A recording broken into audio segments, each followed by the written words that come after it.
Giganti, here's the portrait from his famous first work from 1606, is now remembered as one of the great Italian fencing masters of the early 17th century, along with Rodolfo Capwell and Salvatore Papidis, who was the master to the Danish crown.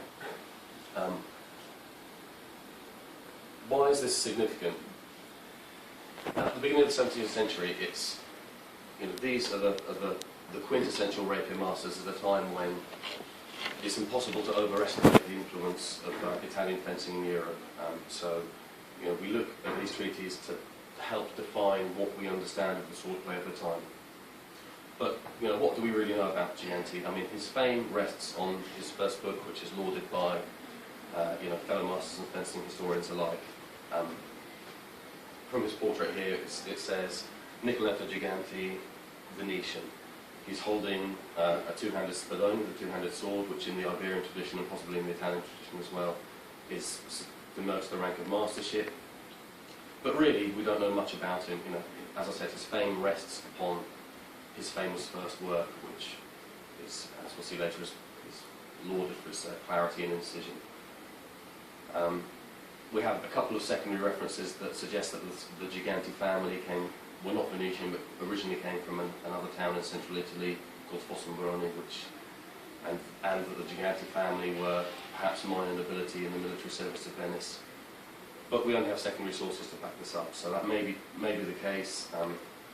In terms of Giganti's writing, we can say, for the modern reader, it's very clear, very easy, very erudite. It's simple but erudite writing, so it's a secondary source, but it's possible that the fact that he may have been of a certain, social rank kind of fits.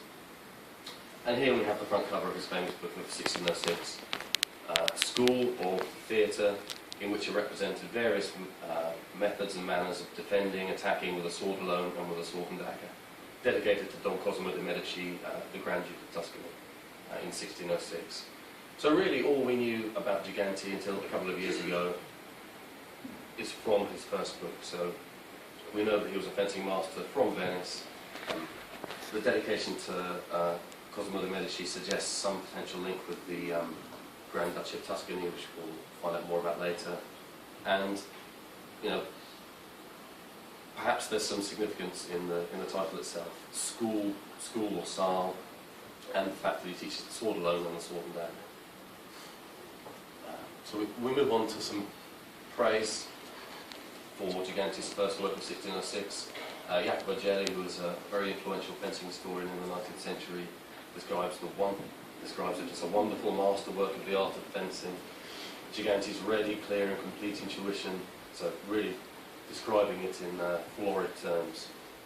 And again, a later historian, Carlo Bascetta, it must be said, for the quality of its writing, Giganti is one of the very few classical works of fencing to have been held in regard by men of letters. And more recently, Tom Leone, who's a historical fencer and a translator, who produced a very good translation of Giganti's first book in 2010, states, as far as benefits go, having a rapier curriculum that modern enthusiasts can follow in the same order as martial artists 4 centuries ago is as self-explanatory as it gets. So the value of Giganti's writing is not only in what he shows, but also in his clarity and his clear didactic progression in what he writes. I spoke about the influence of Italian fencing at the time. Going to the case of England, as Joshua mentioned earlier, what was the first printed fencing treatise in English? It was the work of Giacomo de' Grassi, which was originally published in Italian in 1573, was translated into English in 1594. The first printed book originally written in English was by Vincenzo Saviolo in 1595, who was an Italian fencing master in London who had a wildly popular fencing style, which was frequented by gentlemen of all manners, and this kind of provoked the publication of George Silver's text in 1599. George Silver wasn't a fencing master, he was a gentleman dilettante from the village of Rockley, where I grew up.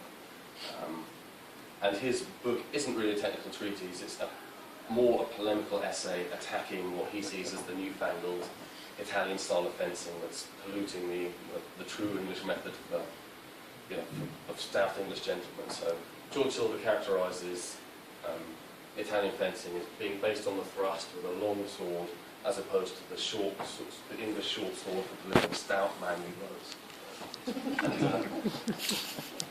And he really,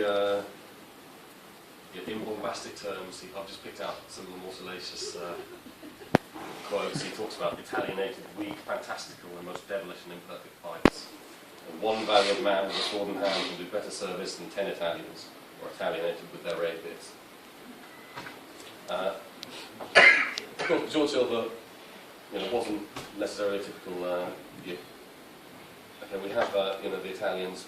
The Italian Vincenzo Cerviolo presenting his Italian method, George Silver criticising it, but it should be noted that other Englishmen, George Hale in 1617 and Joseph Swetnam in 1619, were quick to refute George Silver's assertions.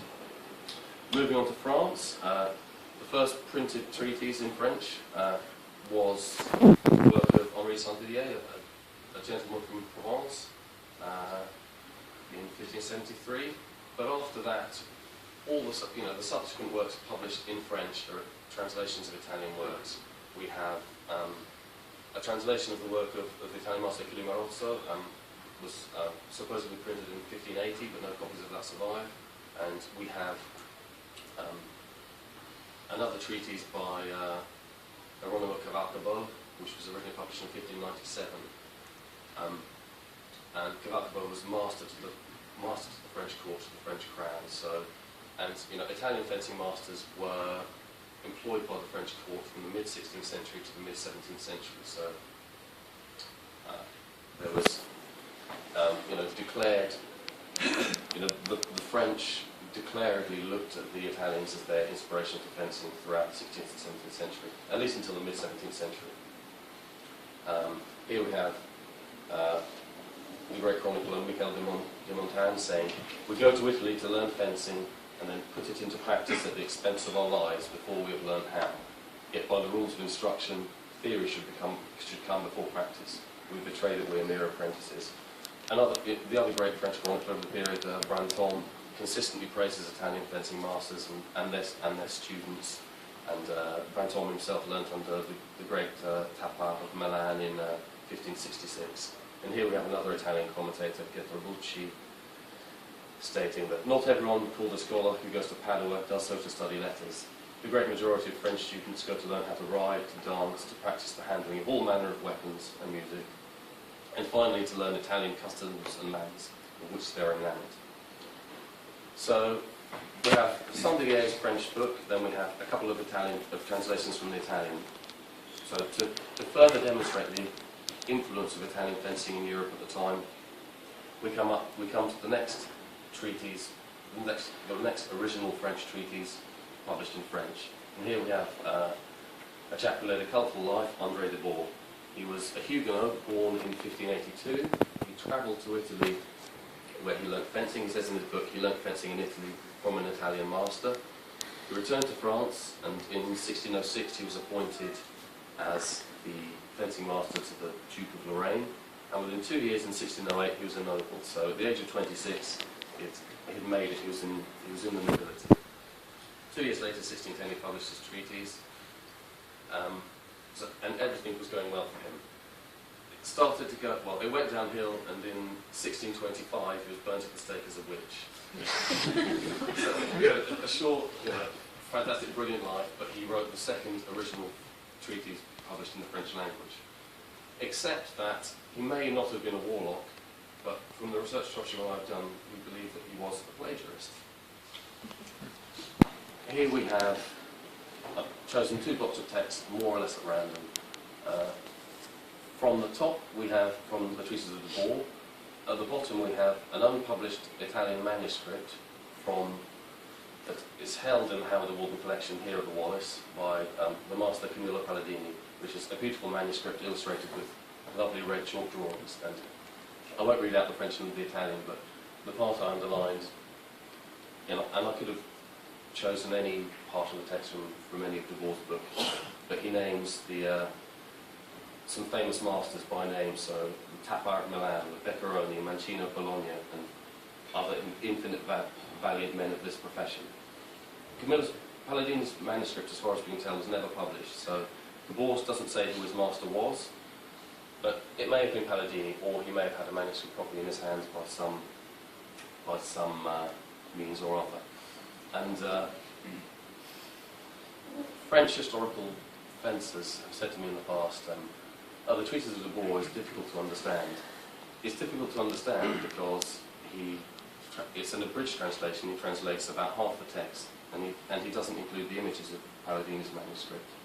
We've just got one example here. So again, this is one of the, along with Nicoletto Giganti's second book, this is the treatise of the manuscript treatise of Camillo Palladini is one of the other unique treasures that's held here in the Wallace Collection. So moving on to Giganti's first book.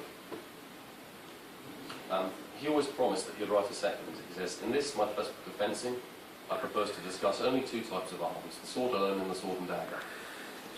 I will leave all manner of other weapons for future books, which God willing I'll bring out as soon as possible." But as early as 1673, a Sicilian master, Pallavicini, essentially derides Giganti for making a promise he can't maintain. And again, subsequent, and there's no physical trace of this book. Subsequent researcher Sidney Angler said his promised second work never materialised. Tom Leone again saying, according to Gelli, Giganti did fulfil his promise to write a subsequent book. To my knowledge, this work has not yet resurfaced.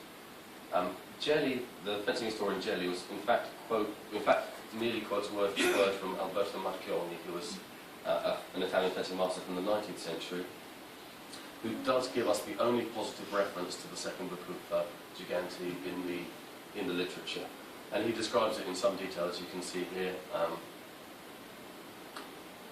But one reference in a relatively obscure 19th century Italian book was not matched by any other references or any physical proof. It was largely ignored. I won't read out the whole block of text, but I'll just highlight the last two lines, where he describes the treatise as illustrated by 53 figures, very badly drawn and likewise engraved. Nevertheless, this treatise is filled with very useful teachings. And here it is, Libro Secondo, the second book of Nicoletto Giganti of Venice, master of arms of the illustrious Knights of the Sacred Religion of Santo Stefano, in which are represented various methods and manners of defending and attacking with the sword and dagger, the sword alone, the sword and rotella, sword and targa, sword and buckler, sword and cape, and dagger alone. So, he's been true to his word to cover more weapons. Published in Pisa in 1608, as noted by Marchionni, and it also gives the name of Giganti's personal patron, Cristoforo Chichi, who was a knight not of the Order of Santo Stefano, which we'll talk about in a minute, but of the Knights of Malta, a friendly knightly order. Again, talking about the artistic quality, this is from Giganti's first book. Lovely, beautiful illustrations, illustrated by Odoardo Fialetti, who was a student of Nicoletto, a very famous artist from Venice. So here we have a lovely thrust through the eye, and another one. Beautiful lines, beautiful drawing, thrusting some through the head. In Giganti's second book, Giganti employs two artists. One signs off as ABP, and is actually quite good. I don't think that's too bad. Here's another of ABPs. But most of the illustrations are drawn by a chap who signs off as FG. We don't know who it is. My speculation was that G could have been Giganti, so maybe he got it on the cheek from one of his relatives. But most of the illustrations are obviously of a lesser artistic caliber. And again, the portrait from the first work from 1606 compared to the second one. Barely recognisable, and the two intervening years haven't been kind to him. And absolutely no, he's wearing. In the first one he had the two-handed spadoni, in this one he's holding a civilian rapier. Going back to the title, there's a significant detail that was unknown to us until the discovery of this book. Libro Secondo di Nicoletto Giganti, Master of Arms of the Order of Santo Stefano. Who were the Order of Santo Stefano? as written there, founded in 1601 by Cosimo de' Medici, with the explicit objective of checking the naval power of the Ottoman fleet and Barbary forces. The Barbary states, basically essentially North African states, during the 16th century, were privateered extensively throughout the Mediterranean. In one action, they captured the island of Ischia with 4,000 people. So, there were, the Vikings of the day in the Mediterranean, a real terror. So therefore, the naval republics felt the need to defend themselves, and the Order of Santa Stefano was part of that. And they were an institution. They quickly became an institution of real military, social, but also economic power.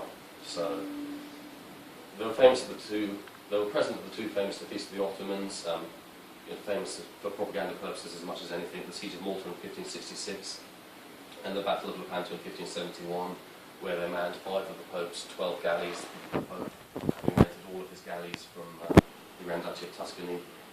And, like their Barbary opponents, they themselves were rampant privateers. In the book in which, again, in 1608, the Giganti's second book was published, in one action they seized 9 Turkish vessels with booty to the value of 1 million ducats, equivalent to 2 years' revenue for the Grand Duchy. So, really an incredible amount of economic significance as well as of military and social power. And while in the previous year, 1607, they'd overran and plundered the port of Poland in northern Nigeria. And here we have a painting from the church of the Order of Santa Stefano, depicting the Battle of Lepanto. Here we have, on the right, we have a knight with a bifurcated red cross of the Order of Santa Stefano with some captured Ottoman sailors. They were largely modelled on the Knights of Malta, but with fewer and less demanding religious duties.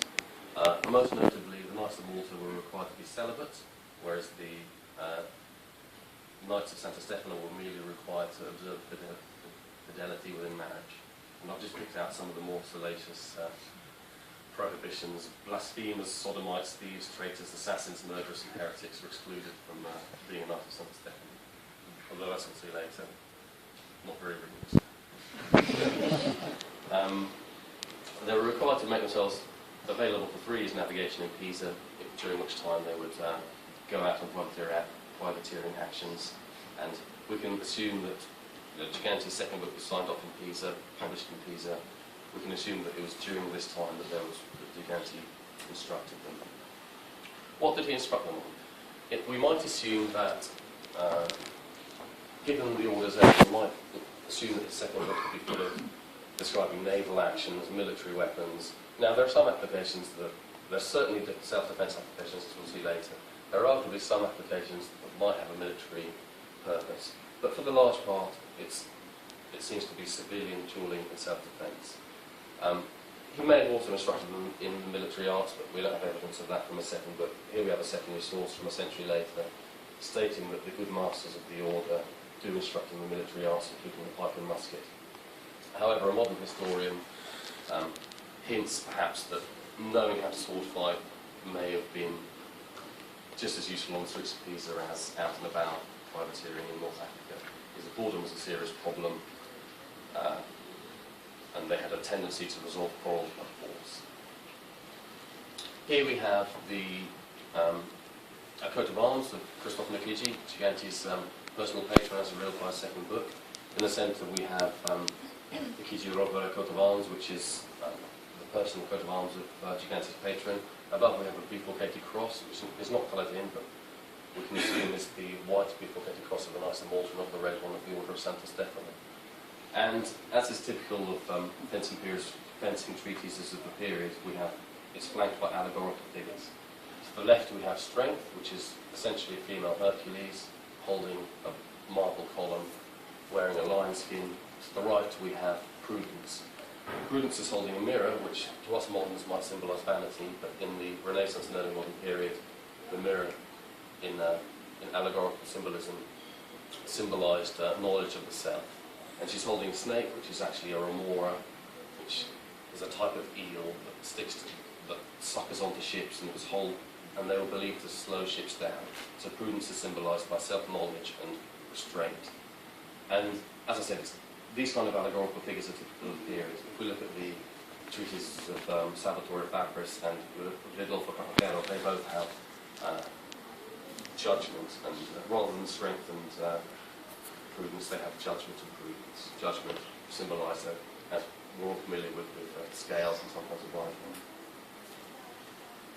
Going on to the contents of this first book, of his second book. Giganti states, since in my first book I discussed delivering the point with a lunge as well as feints and taught how to parry all thrusts, in this second book I thought to be more universal and wish to teach you additional types of arms, and more importantly, furthermore, how to parry all manner of cuts, how to deliver such cuts, and how to pass with your feet, and everything in line with what I promised in my first book. Now this is significant because, as I said at the beginning, Giganti is one of the quintessential rapier masters. What he and his illustrious contemporaries wrote down defines what we imagine the swordplay of the period was. We have one view of, we have a snapshot of his method from his first book of 1606, but everything in his second book of 1608 was unknown to us. So, William Gavil, who was an immensely respected classical fencer, described Giganti's first book as such. He says he notes that he links his work to the rapier Roman rapier and dagger, and joins other 17th century masters in concentrating on pure swordplay, placing emphasis on the use of the point rather than the point and the cut. And this is understandable reading Giganti's first book, but it's, as we'll see later, Giganti's second book is then filled with cuts and a variety of companion weapons. So whereas his first book is predicated on the lunge, his second book also contains many cuts and passing footwork.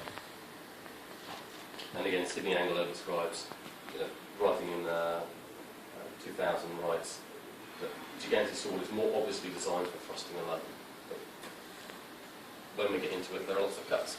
Is it fair to say that rapier was, as George Silver characterises it, is it fair to say that rapier was a thrust-based discipline?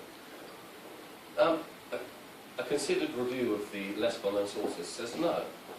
Here we have an image from the treatise of Francesco Ferdinand Alfieri from 1640, and we show one gentleman thrusting another through the mouth. But hang on a minute, what are these other lines, A and B, these dotted lines? These are showing alternative actions, a cut to the hand and a cut to the leg. And throughout Alfieri's treatise, he does this. He prefers the point, but he suggests an alternative action, which is very often, if not always, a cut. So while rapier masters typically prefer the point as tactically superior and more lethal, a considered review of contemporary treatises shows that reliance was placed on both forms of attack. This is well articulated quite late in 1682 by Giovanni Pietro Gorio, who describes thrusts as electric blows, where you have the choice of where to hit, but often in a fight you won't have a choice, so cuts are blows of necessity. Another master, Francesco Antonio Marcelli, makes a similar point in 1686. He calls cuts the child of the thrust. So you thrust first when you've got a choice, but you might want to cut out of the engagement. So cuts are used from necessity. This is true to such an extent that George Silver's criticism of Italian rapier play for being thrust only doesn't even seem to make a lot of sense. If we go back to the manuscript of Camillo Palladini, which is housed here in the Wallace, he goes as far to lament that cuts are no longer esteemed by the ultramontani. That means people from beyond the mountains, from beyond the Alps. So while Silver is saying that this Italian form of fighting relies just on the thrusts is rubbish, writing around the same time, Camillo Palladini is lamenting that in Italy we still cut, but abroad, obviously one thing in England, people no longer esteem cuts. And Giganti goes further. It's not just a cut. Knowing how to cut isn't just useful for when fighting a skilled opponent. We imagine the archetype of duel, two